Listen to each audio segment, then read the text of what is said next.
ஞானானந்தமயம் தேவம் நிர்மலஸ்படியாகிருதம் ஆதாரம் சர்வ வித்யானாம் ஹயக்ரீவம் பாஸ்மகே. நேயர்கள் அனைவருக்கும் அஸ்ட்ரோ கேஎஸ் ஐயங்காரின் பணிவான நமஸ்காரங்கள். வருட பலன் 2025 1/1/2025 ஆங்கில புத்தாண்டு. இந்த வருஷம் புதன்கிழமை அன்னைக்கு ஒரு பெரிய ஏற்றத்தோடு பிறக்கிறது. பொதுவாகவே பார்த்தீங்கன்னா நம்ம தமிழ் வருட பிறப்பு தான் பெரிய விஷயமாக கொண்டாடுவோம். இருந்தாலும் இந்த கேலண்டர் இயர்ன்றது எது கொண்டாடுறது அப்படின்னா, எல்லா விதமான உலக நாடுகள் எல்லாமே இந்த கேலண்டர் இயரை தான் முக்கியமாக உபயோகப்படுத்துறதுனால நம்ம இந்த கேலண்டர் இயரை கொண்டாடுறோம். புதன்கிழமை பிறக்கிறது. உத்திராட நட்சத்திரம் மிகவும் ஏற்றம். அதுவும் புதனும் சூரியனும் 9ஆம் இடம் அப்படின்னு சொல்லக்கூடிய தனுசுல பாக்யஸ்தானத்தில் உட்காந்துருக்கிறது பெரிய விசேஷம். இந்த வருஷம் பிறக்கும் பொழுது என்னென்ன கோல்சாரம் இருக்குது அப்படின்றத பார்க்கலாம். இந்த வருஷத்தில் எந்தெந்த மாற்றங்கள் இருக்குது, அதாவது மெதுவாக செல்லக்கூடிய கிரகங்கள் என்ன மாற்றங்கள் இருக்குது, இந்த வருடத்தில் இந்தியாவினுடைய ஒரு சில முக்கியமான பலன்கள் எப்படி இருக்கும் அப்படின்றதையும் பார்ப்போம். முதல்ல இந்த வருஷத்தினுடைய கோல்சாரம் ஆரம்பிக்கும் பொழுது என்ன அப்படின்னு பார்க்கும்பொழுது, ரிஷப ராசியில் குரு வக்கரகதியில், கடக ராசியில் செவ்வாய் வக்கரகதியில், கன்னி ராசியில் கேது, தனுசு ராசியில் சூரியன் புதன் மற்றும் சந்திரன், கும்ப ராசியில் சனி மற்றும் சுக்கிரன், மீன ராசியில் ராகு. இந்த மாதிரியான காலகட்டத்தில் இந்த வருஷம் பிறக்கிறது. இந்த வருஷத்தில் பார்த்தேனால் அதாவது ராகு கேத்து பெயர்ச்சி இருக்குது. அதாவது 26/4/2025 அப்போது ராகு கேத்து பெயர்ச்சி வாக்கிய பிரகாரம். அது தவிர குரு பெயர்ச்சி 11/5/2025 அன்னைக்கு குரு பெயர்ச்சி வருது. இது ரெண்டு தான் இந்த வருஷத்தினுடைய மிக முக்கியமான பெயர்ச்சிகள். வாக்கிய பஞ்சாங்கத்தின் பிரகாரம் சனி பெயர்ச்சி அடுத்த வருஷம், அதாவது 2026 மார்ச் மாதம் வருது. ஸோ இந்த வருஷம் சனி பெயர்ச்சி வாக்கிய பஞ்சாங்கம் பிரகாரம் கிடையாது. இந்த வருஷத்தில் பார்த்தேனால் நல்ல ஒரு ஏற்றமான காலம். ஏன்னா இந்தியாவுக்கு மகர ராசின்னு சொல்லக்கூடியது, அதனால் நல்ல ஒரு ஏற்றம். 2ஆம் இடத்துல சனியும் சுக்கிரனும் சேர்ந்திருக்கிறது பெரிய விசேஷம். பண வரவிற்கு பஞ்சம் இருக்காது. இந்தியாவில் பொருளாதாரம் உயரக்கூடிய வாய்ப்புகள் மிகவும் அதிகம். அது தவிர வெளிநாட்டினுடைய ஃபண்ட்ஸ் எல்லாம் நிறைய வரக்கூடிய வாய்ப்புகள் உண்டு. ஏன்னா 12ஆம் இடத்துல சூரியனும் புதனும் இருக்கிறது ரொம்பவும் ஏற்றம். அது தவிர ஷேர் மார்க்கெட்லலாம் பெரிய ஏற்றம் கிடைக்கக்கூடிய காலகட்டமாக அமைய போகிறது.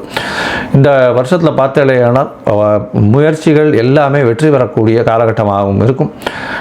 2025 ஏப்ரல் மாதத்திற்கு மேலே பார்த்தீர்களேயானால், அதாவது ராகு கேத்து பெயர்ச்சியின் போது ராகு 2ஆம் இடத்துலையும் வரார், கேத்து 8ஆம் இடத்துக்கு போகிறார். அதனால் அதாவது ராசிக்கு 8ஆம் இடத்துக்கு போகிறார். இதன் மூலியமாக சில பிரச்சனைகள் வரக்கூடும். அதாவது இந்த கண் நோய் சம்பந்தமான பிரச்சனைகள். ஏன்னா சூரியன் வீட்டில் கேத்து இருக்கிறதும் சூரியன் 12ஆம் இடத்துல மறைகிறதும் கண் நோய் சம்பந்தமான பிரச்சனைகள் வரக்கூடிய காலகட்டமாக அமைய போகிறது.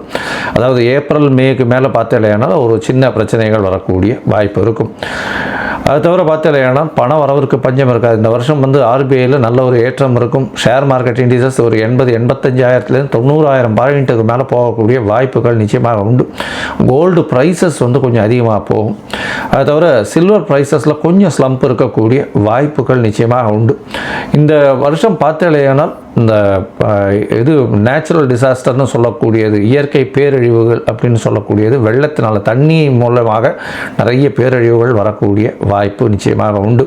ஏன்னா செவ்வாயும் வக்கரகதி பெற்று நீச்சம் பெற்று இருக்கிறதுனால அந்த மாதிரியான காலகட்டமாக அமைய போகிறது. 4ஆம் இடத்துல சுகங்கள் குறையும். தண்ணியின் நிலத்தில் சுகங்கள் குறையக்கூடிய வாய்ப்புகள் உண்டு.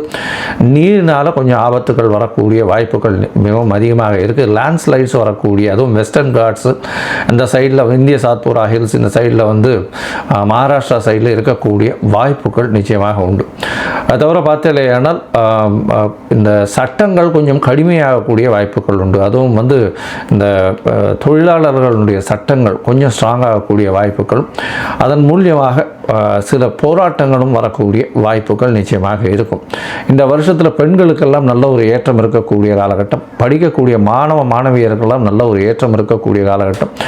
தொழிலில் அபிவிருத்தி ஏற்படக்கூடிய வாய்ப்புகள் நிச்சயமாக இருக்கும். இந்த வருஷத்தில் புதிய மாற்றங்கள் வரக்கூடிய வாய்ப்புகள் இந்த வருஷத்தில் அமையிறது. அது தவிர பார்த்தீங்கன்னா பார்த்தாலேனால் இந்த இன்ஃப்ராஸ்ட்ரக்சர்ஸுக்கு வந்து நிறைய இன்வெஸ்ட்மெண்ட் போகக்கூடிய வாய்ப்புகளும் அதன் மூலியமாக பெரிய ஏற்றங்களும் கிடைக்கக்கூடிய வாய்ப்புகள் உண்டு.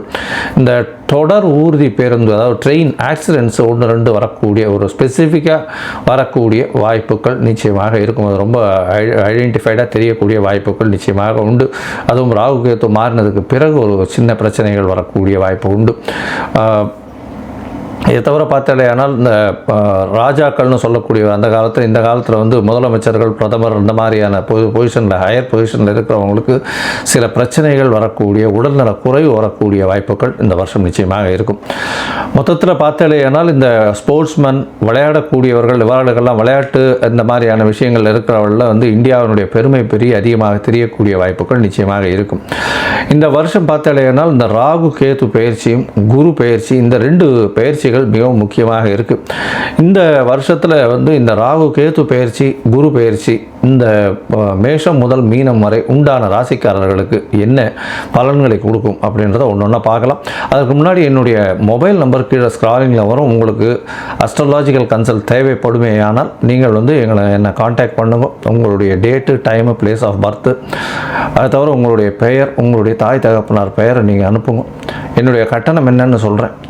கட்டணத்தை செலுத்திட்டு அதுக்கு உண்டான யூடிஆர் நம்பர் ஷேர் பண்ணேன்னா உங்களுடைய ஜாதகத்தை போட்டு சந்தி இருக்கா அப்படின்றத பார்த்து, அதாவது உங்களுடைய ராசி சந்தி, நட்சத்திர சந்தி, பாத சந்தி, அதை தவிர வந்து லக்ன சந்தி இருக்கா அப்படின்றத பார்த்துட்டு உங்களுக்கு உண்டான என்ன நட்சத்திரம்ன்றதை முதல்ல சொல்லி அதற்கு உண்டான தசாபுக்தி அந்தரம் சூக்ஷ்மம் என்ன நடக்கிறதுன்றதை பார்த்துட்டு இன்றைய கோச்சாரத்தில் எப்படி இருக்குன்றதையும் சொல்லிட்டு அந்த என்ன எளிய பரிகாரம் உங்களுடைய பிரச்சனைக்கு அப்படின்றதையும் சொல்கிறேன். பொதுவாகவே நான் பார்த்த ஜாதகத்தில் பார்த்தேன்னா ஒரு 50 விழுக்காடுக்கு மேலே வந்து அவளுடைய நட்சத்திரமே சரியாக தெரியாமல் இருக்கா. 3ஆம் பாதம் சித்ரா நட்சத்திரம் 4ஆம் பாதத்தில் இருப்பா, இல்லை 2ஆம் பாதத்தில் சித்ரா நட்சத்திரம் கன்னியா ராசின்னு சொல்லிட்டு இருப்பா, அவளுக்கு வந்து துலா ராசியில் இருப்பாள்.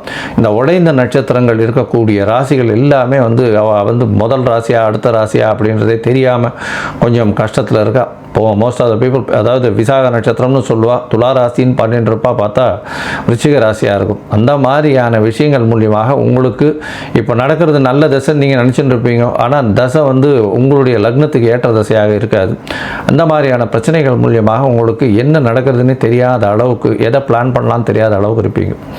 ஸோ உங்களுடைய ஜாதகத்தை அனுப்புங்க, சந்தி இருக்கா என்ன எதுன்றதை பார்த்துட்டு அதற்கு ஏற்ற மாதிரி நான் பலன் சொல்கிறேன். இப்போது இந்த 2025 மேஷம் முதல் மீனம் வரை உண்டான பலன்கள் ஒன்றா பார்க்கலாம். துலாம், சித்திரை, சுவாதி, விசாகம் இந்த 3 நட்சத்திரம் 9 பாதங்களை கொண்ட ராசி. ராசியின் அதிபதினு சொல்லக்கூடியவர் சுக்கிரன் உங்களுடைய ராசிக்கு 5ஆம் இடத்துல இருக்கார். இந்த வருஷம் ஆரம்பிக்கும் பொழுது பார்த்தடையானால் 5ஆம் அதிபதியான சனியோடு சேர்ந்து இருக்கக்கூடிய காலகட்டம்.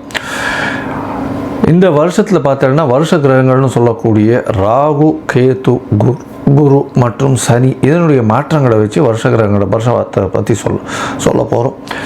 இந்த வருஷத்தில் மே 11 தேதி வரலும் உண்டான பலனும், அதற்கு பிறகு 2வது பார்ட் வந்து மே 11லேருந்து டிசம்பர் 31 வரலும் இருக்கக்கூடிய விஷயம் எப்படி இருக்குன்றதை பார்க்கலாம்.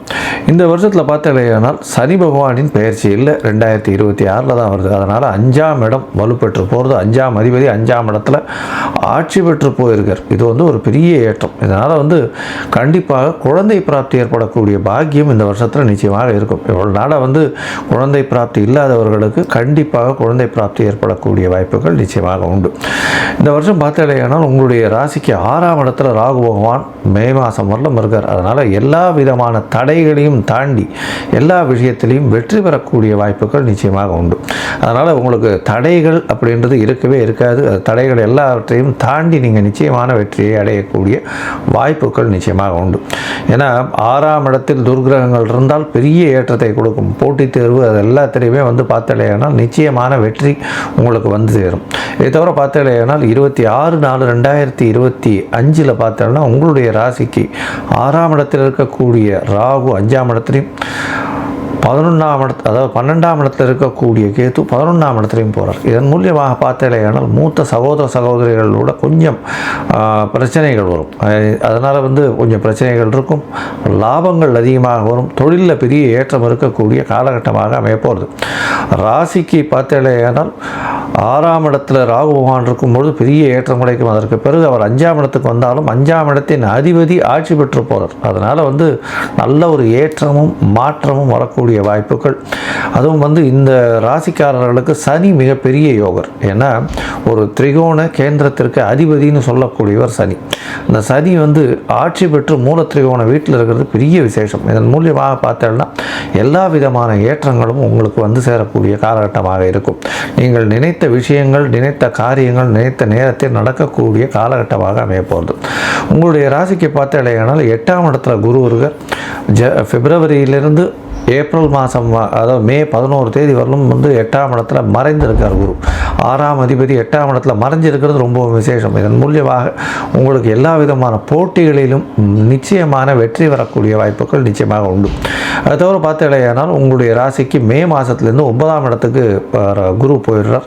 9ஆம் இடத்துல குரு போகக்கூடிய காலகட்டத்தில் ரொம்ப நல்லாவே இருக்கும். ஏன்னா குரு 9ஆம் இடத்துல போகிறது ஓடி போனவனுக்கு 9ல் குருன்னு சொல்லக்கூடியது இந்த ஜோதிடத்தினுடைய ஒரு வசனம். ஏன்னா ஒரு பழமொழின்னு சொல்லுவாள். ஏன்னா 9ஆம் இடத்தில் குரு போகும்பொழுது உங்களுடைய ராசியையும் பார்க்குறார், உங்களுடைய ராசிக்கு 5ஆம் இடத்தையும் பார்க்குறார். இதன் மூலியமாக உடல்நிலையில் நல்ல ஏற்றம் இருக்கும், மன தைரியம் நல்லபடியாக இருக்கும். ஏன்னா குரு ஒரு பெரிய சுபர். அதனால் அவர் பார்க்கும் இடம் விருத்தி பெறக்கூடிய வாய்ப்பு உண்டு. அதாவது 5ஆம் இடத்தையும் பார்க்கறதுனால குழந்தை பிராப்தி கண்டிப்பாக ஏற்படக்கூடிய வாய்ப்பு 2025 நிச்சயமாக இருக்கக்கூடிய காலகட்டம். நீங்கள் நினைத்த காரியங்கள் அடையக்கூடிய வாய்ப்புகள் உண்டு. வெளிநாடு, வெளியூர், வெளிமாநிலம் சென்று படிக்கக்கூடிய பாக்கியம் நிச்சயமாக வரும். ஏன்னா 9ஆம் இடத்திலே அதாவது குரு போய் உட்கார்றது பெரிய பாக்கியத்தை ஏற்படுத்தக்கூடிய காலகட்டமாக அமையப்போகிறது. உங்களுடைய ராசிக்கு 11ஆம் இடத்துல கேது இருக்கிறதுனால கண்டிப்பாக நீங்கள் நினைத்த காரியங்கள் நினைத்த இடத்தில் நினைத்த நேரத்தில் நடக்கக்கூடிய வாய்ப்பு உண்டு. ஏன்னா 11ஆம் இடம் லாபஸ்தானம்னு சொல்கிறோம். அதனால் 11ஆம் இடத்தில் துர்கிரகங்கள் இருக்கிறது பெரிய ஏற்றத்தை கொடுக்கக்கூடிய காலகட்டமாக அமையும். இந்த கேதுவினுடைய பார்வை உங்களுடைய ராசியிலையும் உங்களுடைய ராசிக்கு 9ஆம் இடத்துலையும் உள்ளது. இதன் மூலியமாக பார்த்தோம்னா சிறு சிறு பிரச்சனைகள், அதாவது உங்களுடைய மனசில் கொஞ்சம் குழப்பங்கள் இருக்கும். இருந்தாலும் குருவின் பார்வையினால் நல்ல ஒரு ஏற்றம் இருக்கக்கூடிய காலகட்டமாக அமையும். தந்தையின் உடல்நிலையில் சற்று பின்னடைவு இருக்கக்கூடிய வாய்ப்புகள் நிச்சயமாக இருக்கும்.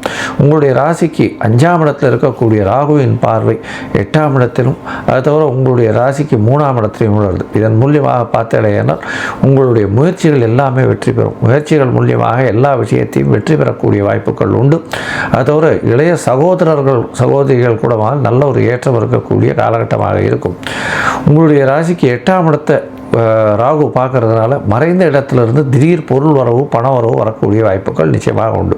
இந்த துலா ராசிக்காரர்கள், அதுவும் இந்த கலைத்துறையில் இருக்கிறவங்க, ஆடை நெய்யக்கூடியவர்கள், பால் பதனிடும் தொழில்கள், பால் தொழில்களில் இருக்கிறவங்க, அது தவிர பார்த்தீங்கன்னா உங்களுடைய ராசிக்கு இந்த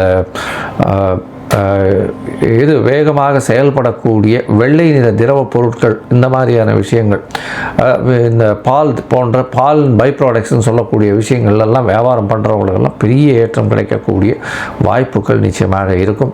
படிக்கக்கூடிய மாணவர்களுக்கு பெரிய ஏற்றம் இந்த வருஷம் இருக்கக்கூடிய காலகட்டம். மொத்தத்தில் பார்த்தேனால் இந்த வருஷம் ஒரு பொன்னான ஆண்டாக இந்த துளாராசிக்காரர்களுக்கு இருக்கும். படிக்கக்கூடிய மாணவர்களுக்கு எல்லா விதத்திலும் வெற்றி இருக்கும். அது தவிர திருமணத்திற்கு பார்த்து திருமணம் பண்ணிட்டு குழந்தை பிராப்திக்கு பார்த்து கொண்டிருப்பவர்களுக்கு குழந்தை பிராப்தி ஏற்படக்கூடிய வாய்ப்புகள் நிச்சயமாக உண்டு. எது எடுத்தாலும் வெற்றி பெறக்கூடிய வாய்ப்புகள் உண்டு. தாயின் உடல்நிலையில் நல்ல ஒரு ஏற்றம் இருக்கும். தந்தையின் உடல்நிலையில் நல்ல ஒரு ஏற்றம் இருக்கக்கூடிய வாய்ப்புகள் உண்டு. வெளிநாடு வெளியூர் போய் படிக்கக்கூடிய பாக்கியம் நிச்சயமாக வரும். மொத்தத்தில் இந்த துலா ராசிக்காரர்கள் அருகில் இருக்கக்கூடிய இந்த லக்ஷ்மி நரசிம்ம பெருமாள் கோவிலுக்கு சோழிங்கநல்லூர் போயிட்டு வர்றதன் மூலியமாக உங்களுக்கு எல்லாவித மாற்றங்களும் ஏற்றங்களும் நிச்சயமாக சேரும்.